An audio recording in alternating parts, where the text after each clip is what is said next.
அனைவருக்கும் வணக்கம்.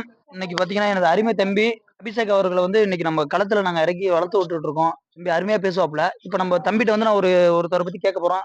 தம்பி அழகா பேசுவா. தம்பி, பெரியார பத்தி உங்களோட கருத்து பேசுங்க. சொல்றேன், பேசுறேன். பேசுங்க. என்றும் தேவை பெரியார். சாதியாய் மதமாய் சிரிப்பாய் சிரித்த இந்த தேசத்தை சீர்திருத்தவாதி. சாலை முனைகளில் கடவுளை மற மனிதனை நிலை என்ற கல்வெட்டுடன் நின்று பெரியார் சிரிக்கிறார். சமூகத்தை வலியுறுத்தி இந்த சமூகத்திலே சமத்துவம் நிலைவெற்ற வேண்டும் என்பதற்காக தன் வாழ்நாளில் 20 லட்சம் கிலோமீட்டர் பிரயாணம் செய்து 10,700 நிகழ்ச்சியில் பங்கேற்று 21,400 மனிதர்கள் பேசி நவீனத்தை வித்திட்டவர் பெரியார்.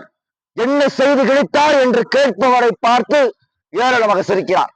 ஒரு தாழ்த்தப்பட்டவன் கல்வி கட்டதினால் தன் கட்டை முறையை காணி கேட்ட தேசத்திலே இடஒதுக்கீடு வித்திட்டு குலக்கல்வி முறையை குலத்தொழிலை ஒழித்து பள்ளிக்கு படையெடுக்கிற பெண்களை பார்த்து பெரியார் உற்சாகமாக சிரிக்கிறார்.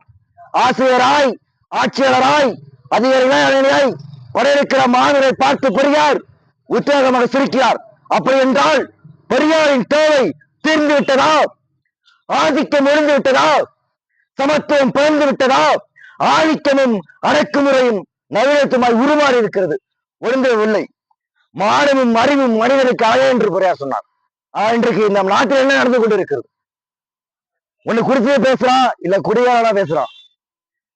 இந்த நிலையை மாற்ற வேண்டும் என்று அன்றைக்கே பெரியார் சொன்னார். அவ்வளவு. நன்றி, வணக்கம். சூப்பர்.